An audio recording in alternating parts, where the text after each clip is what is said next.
Back inside Taco Bell Arena on the campus of Boise State University, New Mexico has taken down the Broncos on the road.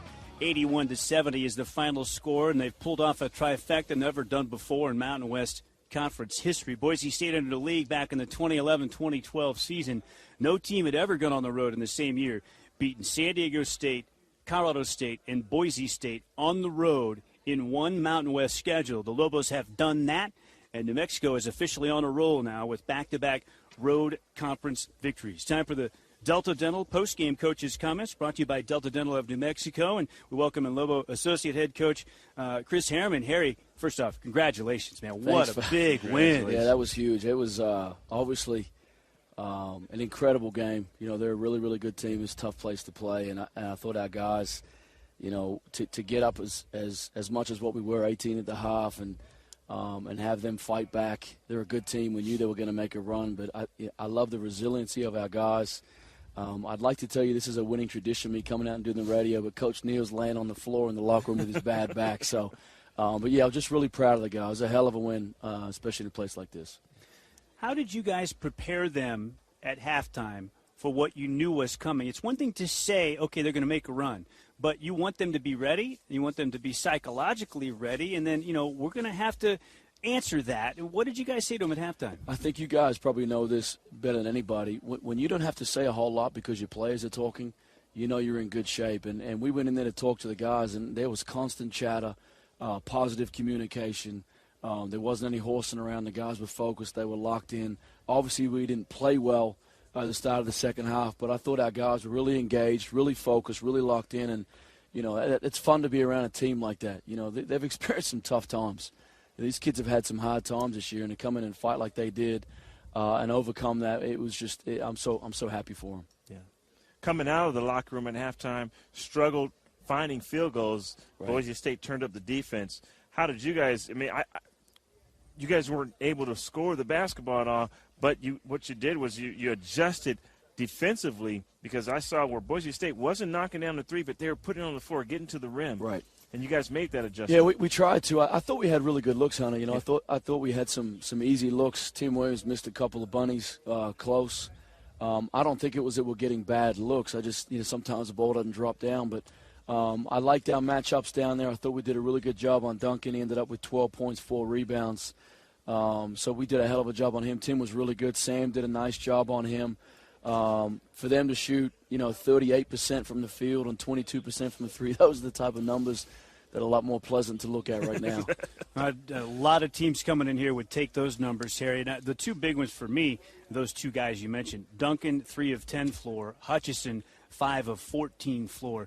You know, all of you guys said before the game that you thought athletically you guys matched up pretty good with Hutchinson man-to-man. You would handle him pretty well man-to-man. You were able to do that. How? We were. I think we've got some length. You know, we have good length. You know, we got a little bit of foul trouble. We think Dane could do a nice job on him. Obviously, Sam, we could throw multiple guys at him. He's a tough cover. He's really improved. I give that kid a lot of credit. He's really, really gotten better. But to hold those two guys, 8 for 24 from the field, that's what you got to do at a place like this to get a win of that caliber. And like I said, just so proud of our guys, you know, just to come in here and battle and fight. You know, I'm a little disappointed as far as they had 14 offensive rebounds. A lot of times when you have long shots, they took 23 threes, you're going to have long rebounds. We didn't do a great job. We got to clean that up. But, yeah, really, really pleased. The play of Sam Logwood. He was phenomenal. Yeah. In the first half, I was like, no, Yeah, it's crazy. For the first minute and 30 seconds, you know, there probably wasn't one coach on the bench, you know, not screaming at him, you know, you need to get locked in. He looked really tentative. Yeah, when he first came out. He couldn't handle his first 2 touches. Right. Yeah. I think he was lacking a little bit of confidence. And, like I said, he gutted it out. He really, really made some big shots. He had 16, 4 rebounds in 22 minutes. Yeah. That's the Sam Logwood we expect. Yeah. Maybe not at that efficiency where he's 6 or 7, but to play those type minutes and play that well, I'm really happy for the kid. I really am. He's why you had that 18-point halftime lead. He scored your last 12 points. Yeah, he was big time. He was big time. He was all over the floor. He's somebody who Coach Neal's done a great job. He's a very versatile guy. He can play the perimeter. He can play inside. He can guide different guys. You can put him. You can do different things defensively. You can switch with him. You're comfortable playing him in the post defensively. So, he was huge. He and was that's really not good. in the stat sheet, but he guarded. He actually had a steal, and he really did a good job guarding Hutchinson. That's the first thing he told me when we went in the locker room. Yeah, because I challenged him and I challenged him, and I thought both those guys, I said, for us to win this game, you two have to be great. Not just offensively, but defensively, you got to be great, because those are the two positions where you're going to have to really dial in. And they were the first guys to remind me. And, again, that's what you want. Anytime your players are echoing the things that you're trying to say to them, you know you're starting to make progress. And I think that's the most important thing with these guys. Lobo Associate Head Coach Chris Harriman with us here courtside in Taco Bell Arena. The Lobos take down Boise State 81-70. I want to ask one more question about Sam Logwood, because you mentioned that he maybe was a little lacking in confidence when he first got out there. And I tell you, I can't imagine there's anything that gives a player more confidence. He starts to get it going, then he can hear his coach standing right in front of us. I won't say which play he called, but it was one of the familiar ones that we hear all the time. Sure. And he called it for Sam, and you could hear him say that. Right. And, then he took it and scored. I mean, what does that do for a kid? It's great. It's unbelievable. I think it to have someone like Sam, he's a very he's an intellectual kid. He's an analytical kid. He really critiques himself harshly, and when he doesn't play well, he's really disappointed himself. He's not a guy you have to get on too hard, because he gets on himself too hard. So for Coach to have that kind of confidence in him and for him to deliver in those type of situations, that was everything you want from a player and a coach. Jordan Hunter, I remember Coach Neal saying after the game that got away against Nevada at home, boy, if we'd had Hunter down the stretch with his free throws, and since he has gotten back and healthy these last two games, he's doing exactly what you guys said he was capable of doing off the bench. And you guys really have a very good tandem now at the point guard position with Jalen Harris and Jordan Hunter. Very different players. Jalen's obviously a helter-skelter, really fast, up and down the floor type guy. Jordan's a little bit, he would like to say smooth. We would like to say he's a little bit more dependent on angles and decisions. He can handle the ball really, and obviously he can really make shots. But to play 2 point guards, Rob, when at the end of the game, that's a huge advantage. You want to have that. Any good team I've been a part of has always had 2 point guards you can play late, that can make free throws. Jalen stepped up, made free throws, and obviously 21 for 22. You'll take that every day of the week. Dane Kuiper got in foul trouble tonight and ultimately fouled out. He has been so good for you of late. Is he ready now as a sophomore to have a game like tonight that wasn't his best, that he won't be happy with, and bounce back and give you exactly what you need next time out? I believe so. Dane offers something that's a little bit different with the way teams are playing Tim. He gives us another guy that can make perimeter shots, and so it becomes even harder to guard Tim down there. And I have a lot of confidence in Dane. I think he's a very locked-in guy. When we go through scouting reports, he understands it. He pays attention. He asks great questions. Those are things that are really important. And obviously he's a very talented guy. He can move his feet well defensively. He's really. He got in foul trouble. Except tonight he got in foul trouble. He actually had a tough draw on defensive. He did. He did. That kid's really good. Tough. He's really good. And to be honest with you, he's a hell of a coach down there the other end. I mean, they run really good things. They're a tough team to prepare for because they run so many different sets. He does a great job of putting these guys in scoring position, and they create different situations that are really, really hard to cover. Give the fans an idea about what you just mentioned, the difference between going from a Saturday where you play a motion offense with very few sets, you're going to play a lot of man, and the principles that you use are pretty well established, to a team now that does so many different things, and a lot of it is very unique, and that tests your guys mentally in terms of being able to digest it in a short period of time. That's difficult, no question. When you got a guy like Duncan, he's from my hometown, so I really enjoy beating him just quietly. But you don't have to be quiet about that. But he's a different guy. You don't see too many fives and bigs like that can make shots the way he really does. He's really a 2 and a 5. He's exactly. And I told our guys that shoot around today, I said, fellas, here's the deal. He takes 9 shots a game in conference play. 8 of them are threes. We have to treat him like he's EB. 82% of his field goal attempts are threes. Exactly. I know you do your research. I saw you on the plane the other day going through all of it. So, it's one of those things. A mature team has to be able to do that. If you want to be good, you have to be able to change the way you do things game to game. You have to understand what you're preparing for, and you have to be locked in and focused to that. And I thought our guys were really good today in the shoot-around. I thought our walkthrough at the hotel ballroom was really, really good. And anytime, like I said, you guys are echoing the things that you're preaching every day, we're making progress. Well, and then you guys went through that rough skid where you had 0-3, you lost 3 in a row, and now you had some success and wins. You handle those lows with such class and not putting the pressure on the kids. Now with the highs, you don't want to get too high because you got to go back home. You got 2 home games coming up. Right. How do you guys keep them out of the clouds? That's a great question. I think that one of the things we talk to our team a lot about is, handling adversity is difficult, and we've handled our fair share this year. But handling success is part of that as well. And, I think our guys are motivated enough through what we've experienced that they realize how important every possession is. We've played some really good basketball. When you look at it, we've had probably 2 conference games we thought we were subpar. UNLV at our place, obviously, and at Utah State. But other than that, you're talking about 3 good road wins, and then you're talking about a situation to where you're up 25 on a really, really good team in the league. So we're playing good basketball. But we've had to deal with those type of situations. So I think our guys realize how important it is and that we can't just think we've made it because we've experienced the lows of lows this year. So I think they'll be fine. Okay. I said to Hunter before the game tonight that I thought the overall experience against Colorado State on Saturday with what happened both pregame, in-game, post-game, outside the building, all that stuff, that could be a galvanizing thing for a team. That I felt that could bring the team even closer. They could rally around the way the Rams challenged them psychologically, mentally, physically, all of those things. Verbally. Yeah, verbally, right? Right.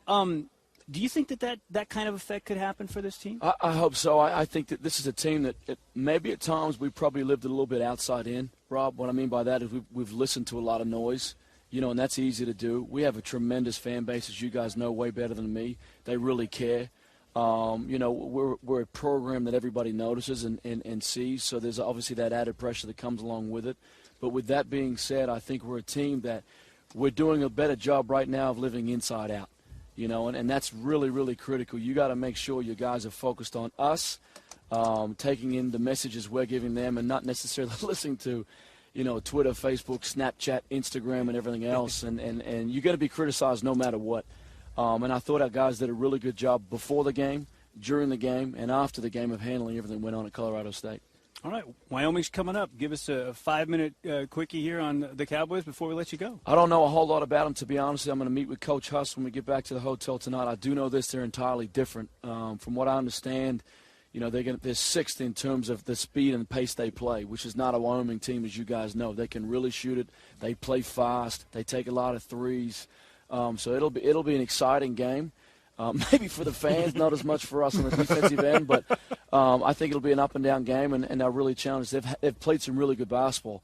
But I'll be honest, Rob, I haven't looked at them a whole lot. I look forward to doing that tonight. That's a great start, though, for fans because that's a complete departure from the Larry Shiat coached Wyoming team. So they're one of the slowest, not just in the conference, but in the country, right? Right, and Larry's a methodical guy. He's a good friend of mine, and he even eats his meals slow.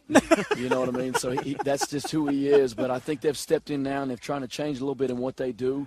But with that being said, I think it's going to be a fun night. I think we're going to be excited. Our guys are really excited to get back to the pit. Yeah. We're really excited to come home. We've gone out and fought like crazy, 2 tough games on the road, got them both. And we just hope and pray that our fans will come back and support us like they have all year long and like they always do. And just can't wait to get back home. They will. Thanks, Harry. Thanks guys. Coach. Appreciate it. Appreciate it.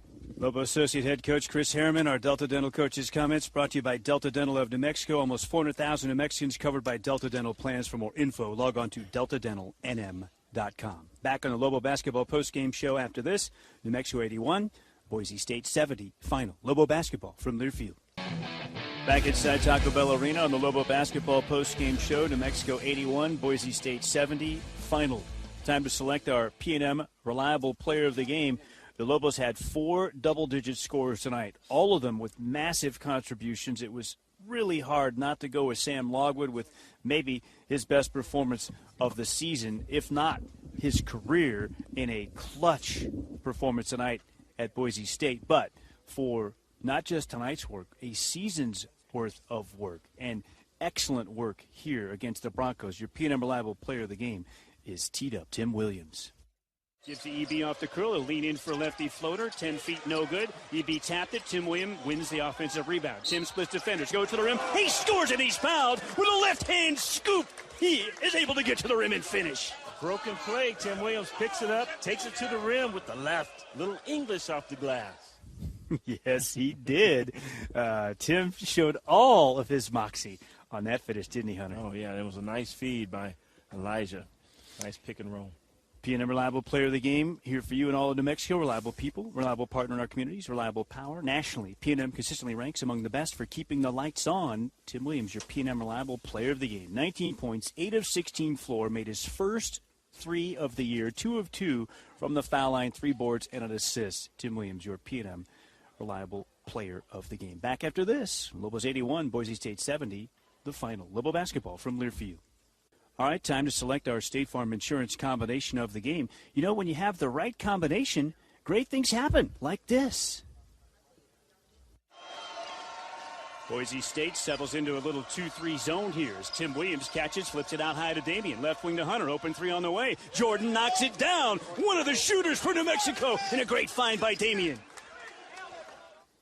Jefferson's only assist of the night. Jordan Hunter's only 3-ball of the night. There it is, your State Farm Insurance combination of the game, a freshman to a sophomore. It is presented by State Farm Insurance. Talk to an agent about combining your home and auto into a plan that's right for you. Here to help life go right. State Farm. We pause and we come back. All the totals, and we bring back Hunter Green for some final analysis. The Lobos win 81-70 over the Broncos. Lobo basketball from Learfield. Back to wrap it up on the Lobo basketball post-game show, live from Taco Bell Arena on the campus of Boise State University, New Mexico. 81, Boise State 70 is your final score, and had a little something for you, Hunter Green. Hunter is back alongside the Lobo legend. I'm Robert Portnoy with you as we were picking our PNM Reliable Player of the Game.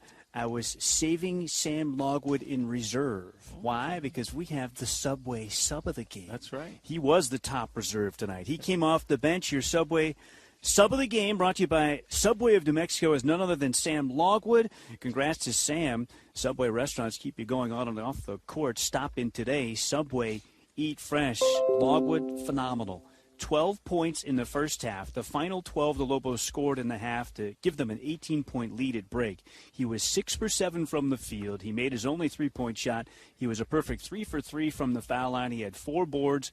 One of them was offensive and a steal. Just 1 turnover in 22 huge bench minutes. Your Subway sub of the game is Sam Logwood, and he was richly deserving of that. Critical tonight. And he was. It wasn't just on the offensive end. He actually guarded Hutchinson. I mean, that's a hard draw. I mean, Hutchinson puts it on the floor, goes to the basket hard, and I thought he did an excellent job in containing him. Well, the Lobos used a lot of their fouls against Hutchinson, didn't they? Dane Kuiper fouled out.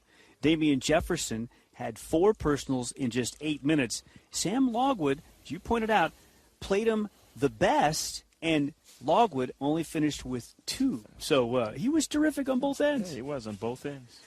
Bank of the West continues its commitment to the Lobos as the three-point basket sponsor. After every game, they donate to Special Olympics of New Mexico. Now, for more than 20 years, they have contributed over $100,000 to Special Olympics of New Mexico as part of their proud commitment to Lobo athletics. So just one other game in Mountain West play tonight. San Diego State went on the road, beat UNLV at the Thomas and Mack to even their mark at 3-3. They lost 3 in a row, then they won 3 straight. You knew they were going to be right at the top and battling for a championship at the finish, and I think that will definitely be the case. Their last 3 games have all been double-digit wins, and I felt the same way about the New Mexico Lobos, Hunter, and now through 7 games, they're back over 500 at 4-3 and looking like a team here these last 3 days that can really contend for a championship. Yeah, and like Coach Harriman said, I mean, they haven't been playing bad basketball. I mean, against Nevada, they actually played a pretty good game for 37 minutes, but they've just, from there, have built on kind of just the defensive end,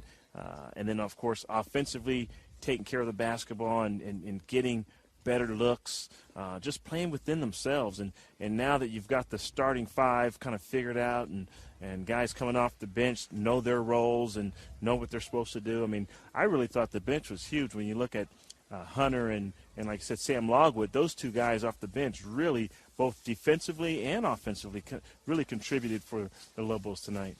Leading scorer tonight, Tim Williams with 19. Elijah Brown had 16. So did Sam Logwood. 11 for Jordan Hunter. 6 for Jalen Harris. 5 for Dane Kuiper. 4 for Abacha Jet. And Damian Jefferson. For Boise State, 14 for Hutchison. 12 apiece for Austin and Duncan. 16 off the bench for Reed. He made three balls in all 5 of his free throws. They got 10 from Haney. They had 4 from Jessup and 2 from Wacker. Lobos win points in the paint. They end up losing points in the paint by 4, 38-28, but they win bench points 31-26. So accustomed to saying they win points in the paint. Didn't happen tonight, but they did win points off turnovers tonight, 19-11. That was very big for New Mexico. Yeah, I thought that's really where Boise State went in the second half, is in the painted area, and that's where they were able to win points in the paint. The only area really the Lobos could have worked on and improve on is that the rebounds and the offensive boards, and we talked about that. But you kind of overlook that if you get the W. Right. Well, and you're right. Those 14 offensive boards for Boise State led to 13-5 advantage in second chance points. Yep. Something that has been an Achilles heel for New Mexico. But we talked about defending the arc. Boise State finished 5 for 23 from distance. Yeah, and then in the second half made the adjustment and really tried to get the ball inside in the painted area, and that's where they were scoring in the second half. That's really where they were able to claw back in. Then, of course, knocking down their free throws. New Mexico shot 21 of 22. Couldn't ask for any more than that, but Boise State 21-26. So that's really where they were able to claw back in and make it a game in the second half. When Lobos got their legs back under them, and they got the big 3 ball from Elijah and then the 3-point play from Tim Williams after the lead was down to 2. Boise State had a possession to take the lead there in the second half. They never led in this game. They got those 2 huge field goals, and as Boise went back to the line, to the 3-point line, to try to get back in it late, New Mexico continued to close out. Right. They were 1 for 10 beyond the arc in the second half. Yeah, no, defense was, again, it seems like right now it's they're on a roll in terms of being dialed in both defensively and offensively. So it's this fun team to watch when they're playing like this, right? No question about it. And we get some more coming up on Saturday. The Lobos are at home against Wyoming, 6 o'clock tip. Yep, our airtime 5:30 with the Bank of the West pregame show from Wise Pies Arena. Up next, the Overtime Call-In Show on our flagship station, 770 KKOB. That is a 50,000-watt monster. You can call in to talk with Scott Stigler, your host for that one. Our producer and engineer tonight in the studios of Learfield, Malik Taylor, alongside Hunter Green. I'm Robert Portnoy. Hunter, we're traveling back tomorrow. Look forward to seeing you in Wise Pies on Saturday night against Wyoming. Looking forward to getting out of this snow. That's right. Getting back home. It's supposed to snow tonight. Hopefully not too much. We say so long for now. And your final score for the final time. The Lobos have won back-to-back road contests to improve in league play to 4-3 and 11-8 overall.